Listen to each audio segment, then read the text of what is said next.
Look, if you've been in the aquarium hobby for, I don't know, more than 5 minutes, you already know the absolute dread of the snail explosion. You buy one tiny, seemingly innocent little hitchhiker hiding on a live plant, and then suddenly, bam, your glass is crawling with hundreds of miniature pests. They're clogging your filters, they're haunting your dreams, and honestly, it just feels like a battle you can't win. But what if I told you there's an ultimate cleanup crew that completely bypasses this nightmare? Welcome to This Explainer. Today we're breaking down literally everything you need to know about Nerite snails, tapping straight into the comprehensive research from TankZen. So let's just dive right into this. Because we all battle algae, right? It's just the inescapable, sometimes super infuriating reality of keeping an aquarium. You want a spotless tank. You want your glass to be crystal clear so you can actually, see your fish. And you definitely want your driftwood free of that fuzzy green film that makes the whole setup look like a swamp.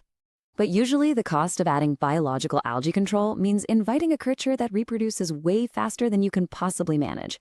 You're just constantly weighing the benefit of a clean tank against the sheer terror of a massive overpopulation taking over your entire ecosystem. And that, my friends, brings us to the secret weapon. Nerite snails offer this incredibly rare, perfect win-win in the freshwater aquarium world. They are totally unmatched when it comes to devouring algae, but here's the absolute magic fact. They will not overpopulate your freshwater tank. No way. Why? Well, because in the wild, these snails live where rivers meet the sea. So their eggs strictly require the high salinity of brackish or saltwater to actually hatch.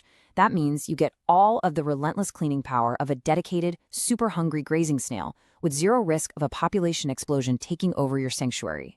All right, Section 1, meet the Nerite snail. Let's get into their biology and background.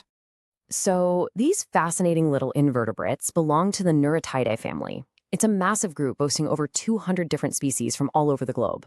But if we just look at the roughly 1-inch freshwater varieties you'll actually find for your tank at the pet store, the visual variety is absolutely stunning. Their care requirements are pretty much identical across the board, but their looks, totally different. You've got the classic zebra nerite with those bold black and yellow stripes, super widely available and a fantastic starting point. Then you've got the tiger nerite, sporting these striking orange and black spots that really pop against green plants. Now, if you want something that looks like it literally crawled right out of a high fantasy novel, check out the horned nerite. It's a bit smaller at 1/2 inch, but it has actual tiny tactile spikes protruding from its dark shell. For a real showstopper, the red racer is super highly sought after for its vivid red-orange bands, while the olive and black varieties give you a much more sleek, natural look that just blends right into a planted tank. But beneath all those beautiful shells, they all share a powerful, muscular foot and a relentless appetite for algae. Moving on to Section 2, essential tank setup. We really need to talk about their strict parameters. Because here's the thing, while they are incredible cleaners, Nerites are not invincible. They've got a typical lifespan of 2 to 3 years, but they are only going to reach that if you stick to some very specific parameters. 10. That is the magic number here. A 10-gallon tank is your absolute bare minimum for keeping even a single Nerite snail healthy. Now, you might be wondering, okay, it's a 1-inch snail. Why on earth does it need 10 whole gallons of space? Well, it all comes down to food logistics. Larger tanks just naturally provide way more surface area. You've got more glass panels, more rocks, larger pieces of driftwood, which inherently means more natural sustained algae growth. If you drop them in anything smaller than a 10-gallon, a Nerite will basically act like an aquatic vacuum cleaner, consume all the available algae in days, and can tragically starve to death before you even realize what's happening. And that leads us to a crucial point about water chemistry. You are looking for a general hardness, or GH, of around 6 to 12 DKH, and a pH sitting solidly in the alkaline range, so between 7.0 and 8.5. So why does this matter so much? It's simple biology, really. A snail's shell is made almost entirely of calcium. If you plop them into soft, acidic water, that water will literally act like a slow acid, leaching the calcium right out of them. You'll start to notice visible chalky patches, deep pitting, and ultimately, the water will dissolve their protective shells entirely. It's awful. Now, if your tap water is naturally soft, and it is in a lot of places, you've got to actively buffer it. But it's easy. You can just add a handful of crushed coral to your filter, or honestly, just drop a plain cuttlebone, like the kind you buy for pet birds, right into the tank to safely raise that hardness. Oh, and here is a behavioral quirk you absolutely must prepare for. Nerite snails are notorious, surprisingly agile escape artists. Unlike your fish that happily stay submerged where they belong, Nerites will actively climb right up the glass, push right past the waterline, and venture completely out of your tank. So if you don't want to find your ultimate cleanup crew dried up under the living room sofa a week later, a secure, gap-free aquarium lid is a literal lifesaver. Like, it is entirely non-negotiable. They can and will squeeze through surprisingly tiny gaps around your filter cables and heater cords, seal it up tight. All right, let's slide into section 3, diet and tank meats. Basically, the rules of community living. Nerite snails are pretty much the absolute definition of peaceful, but they do have very specific, kind of stubborn tastes. So let's look at what they'll actually eat. They will absolutely demolish brown diatoms, those ugly, rusty-looking patches that are super common in newer tanks. They also love soft green algae and that invisible biofilm that coats everything. And hey, if your tank is actually too clean, they'll happily munch on blanched zucchini attached to a veggie clip. But pay close attention to what they won't eat. You cannot rely on them to fix a stubborn blackbeard algae outbreak. They won't touch toxic cyanobacteria or those stringy, messy hair algae blooms. And thankfully, they will completely ignore your healthy live plants. They're specialized grazers, not miracle workers for every single biological issue under the sun. And because they are so peaceful and slow-moving, they have some serious vulnerabilities when it comes to tank mates. Your safe, wonderful community staples are things like tetras, corydoras, shrimp, guppies, and even betta fish usually do incredibly well sharing a space with nerites. But the avoid list, that is absolutely critical. Cichlids and goldfish will often harass or just eat them whole. Pufferfish are a massive red flag.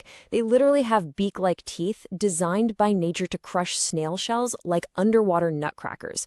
But the absolute starkest warning goes to loaches. Clown loaches, yo-yo loaches, these guys are natural shellfish specialists. They will precisely and persistently harass a nerite snail until they literally suck it right out of its shell. Never, ever house a nerite with a loach, or you were just buying a very expensive snack. Okay, section 4, the truth about eggs.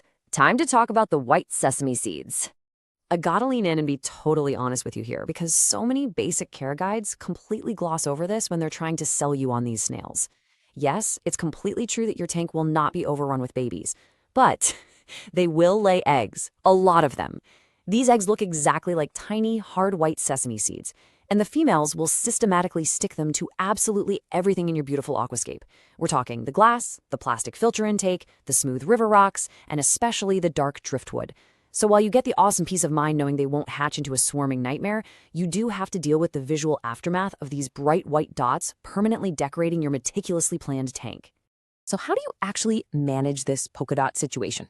Well, for the glass, it's pretty straightforward. A thin razor blade algae scraper will just pop them right off without scratching the paint. Easy. But on porous textured surfaces like natural driftwood, they bond incredibly stubbornly. They basically cement themselves into the crevices, and trying to scrape them off often means you end up damaging the wood itself. Because of this, the absolute best strategy to minimize this visual clutter is just keeping a lean population right from the start. Aim for just one nerite snail per 5 to 10 gallons of water. You still get all the fantastic algae-eating benefits, but with significantly less egg-laying activity for you to obsessively clean up after. Finally, Section 5, avoiding snail care mistakes, the real top killers. As we round out this explainer, let's just run through a rapid-fire countdown of the concrete mistakes that actually end up killing nerite snails. Number 1, as we discussed, soft or acidic water literally dissolving their shells over time. Number 2 is copper exposure. This is a huge one. Copper kills invertebrates almost instantly, and lots of common fish disease medications contain copper sulfate. Treat a sick fish in your main tank with it, and you'll unintentionally wipe out your entire cleanup crew. Always check the labels. Number 3, adding them to sterile brand new tanks. If there's no established algae, they will starve. Simple as that. Number 4, forgetting that secure lid, leading to fatal desiccation on the floor. And number 5, overstocking them in small tanks, creating massive, deadly competition for a very limited food source. So I leave you with this crucial question: is your specific tank ecosystem truly ready for a nerite? They are the undisputed heavyweight champions of algae eating, for sure, but they require a very deliberate, delicate balance.